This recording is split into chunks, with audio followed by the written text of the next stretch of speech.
Hello people of the internet, welcome back to my channel. If this is your first time on this channel, well, I hope you enjoy your stay. Today we are building a flower farming cottage, which is essentially a house that is dedicated for someone that farms flowers and makes arrangements, essentially. So it is very seasons inspired and very heavily used. I used a lot of seasons items.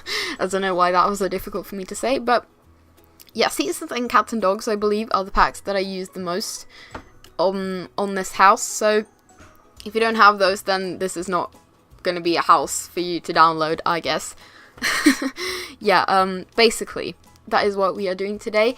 I am so excited about this build, personally, because it is just so beautiful. It's probably one of my favorite builds I've ever done, to be honest. It's just so petite and tiny and pretty, and I just love it. I think it turned out so well, and I don't usually think that about my build, so that says a lot, you know. No, but I think it looks so cute, and I love it so much. You'll see later on how beautiful and cute it turns out. I mean, you probably don't think it is, but I think it is, and that's what matters, right? Yeah, at least I think so. Something that I want to mention as well is I had the same problem again, which I had last time, which is that the terrain paints didn't work, and I googled it, and apparently that is a common bug if you got laptop mode turned on. So I deactivated that, and hopefully I'll be able to use terrain paint in the future. I did add terrain paint on this one, but it was off camera, so you won't be able to see it. But in the screenshots there will be terrain paint, so yeah, there you'll see how it turned out. And also, happy Valentine's Eve! The day you're seeing this, or the day it was uploaded anyway, you might be watching this in the future. Hello, in that case. How is 2028? No, but today is Valentine's Eve on the day I'm uploading this, and I am somebody that likes Valentine's Day a lot. Okay, I go all in with the pink and the red and the hearts and the flowers. I just love the vibe that happens around Valentine's Day. It's just, I like the idea of having a day totally dedicated to love, you know, not necessarily a romantic love. It can be like, you know, showing some extra gratitude to your family or your friends or all that stuff. I don't think Valentine's Day necessarily has to be about romantic love. It could be any sort of love, and I just think it's a really great concept. I like Valentine's Day a lot.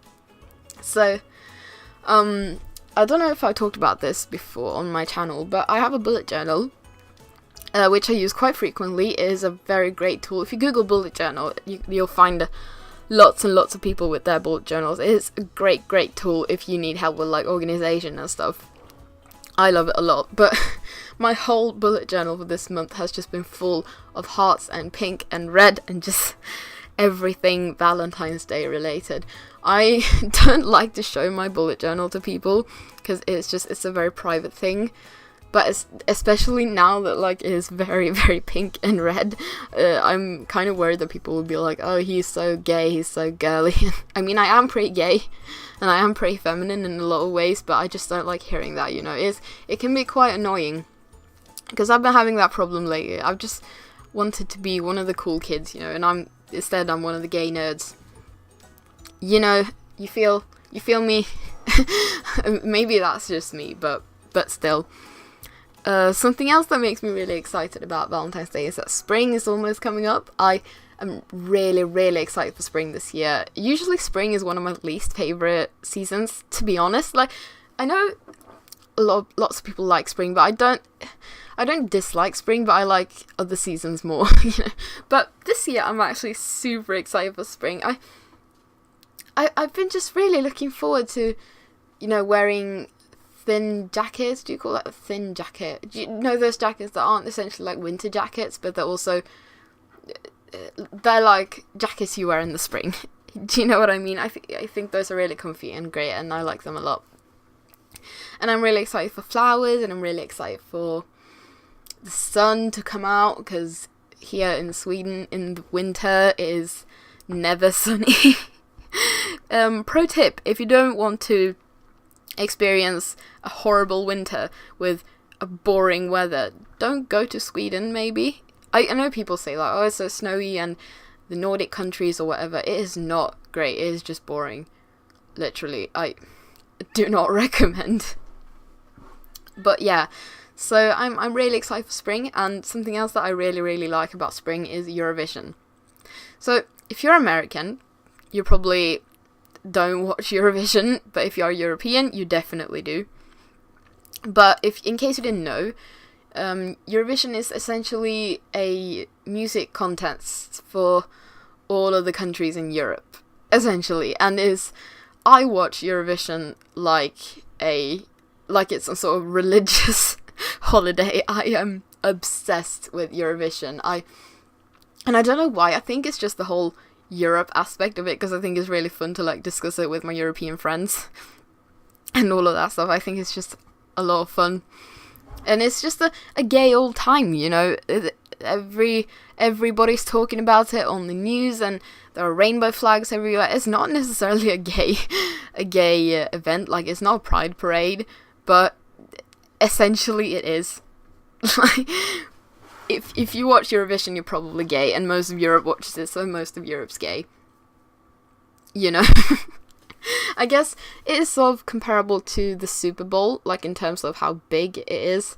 Because I've heard Americans talk about, like, oh, so everybody in Europe watches it. It's like the Super Bowl then. Well, not everybody in Europe watches it, but a lot of people in Europe watch it. So yeah, and it's not just the European Union, by the way. It's all of Europe, even Norway and Britain and all the countries that aren't part of the EU. I think even some Asian... That was a sigh, that was not related to what I was talking about. I just needed to take a breath. Sometimes I speak too quickly. I need to stop doing that. I need to breathe. No, but what was I going to say? I think some Asian countries are part of Eurovision as well. Like Israel won last year. That was pretty cool. And also Australia, for some reason. They were... Okay, here's the thing. Australia partook... Is that how you call it? Partook? I don't know, but they were in a Eurovision contest for a couple of years ago. And I think it was from sort of Jubilee.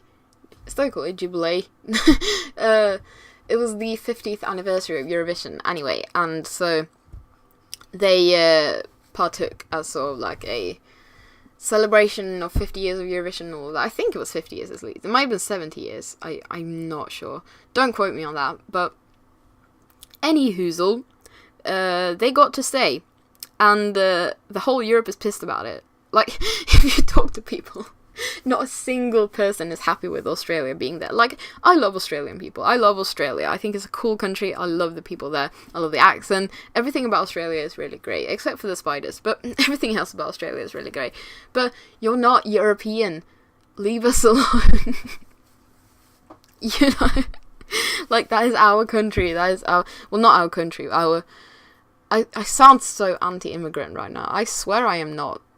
Like, I am totally for people coming to our countries and all of that. That's not the thing. It's just Eurovision.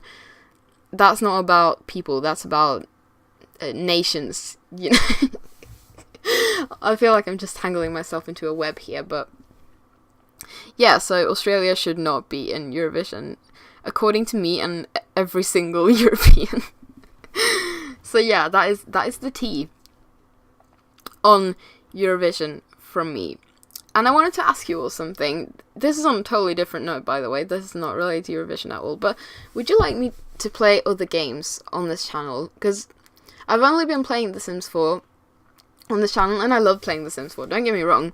But I feel like I need to like branch out and do different stuff, because I don't want to be just a simmer. Like, I want to do other games as well. So I was wondering, is that something you would like to see, or are you just here for The Sims? Like, are you here to see me, or are you here to see The Sims? I'm gonna leave a poll up in the right corner so you can answer me. I don't know if you feel like it. Another thing you could do if you feel like supporting me is, I recently opened a Buy Me a Coffee account, which, if you don't know, it is essentially a page where you can send me like $3 or something like that as a little bit of a donation. I'm currently saving up to get an upgrade package for my PC, because it's been running really slow lately, and I need a more powerful system, you know. So I'm trying to save up. So the quality of my videos will be a lot better. So if you feel like you want to, well, not if you need to, but if you want to support me, that is absolutely fine. I would appreciate that a lot. I will leave the link in the description as well as in the cards above, if you feel like doing that. I haven't actually linked any bank account to it yet, but I will do that.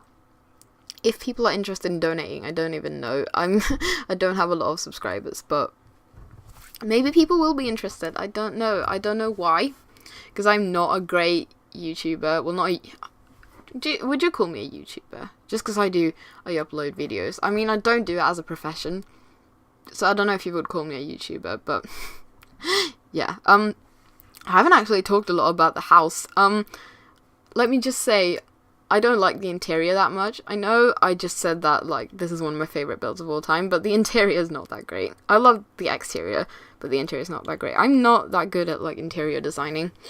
I'm much better at, like, doing exterior stuff, as you can probably tell from all of my builds. But yeah, so I think it looks okay. I like the kitchen and the living room, but the bedrooms are just, ugh. Also, the background story I had in mind was like a small family with a little daughter who is really into like nature and stuff, and she's a scout and all of that stuff. That's why I got like a green bedroom for her. So yeah, that's pretty cute. And here we have the screenshots. I'm actually really happy with these screenshots. I think they look really cool. You can download this build, the link is in the description, as well as a tutorial on how to download my builds, because I don't upload them on the gallery, I upload them as tray files. It is actually really easy to install tray files, it's just not a lot of people know how you do that. But yeah, if you feel like downloading this, the link is in the description, as well as a list on all of the packs I used, because that might be helpful, I don't know. I love you all so much, and I will see you in the next one. Bye everybody!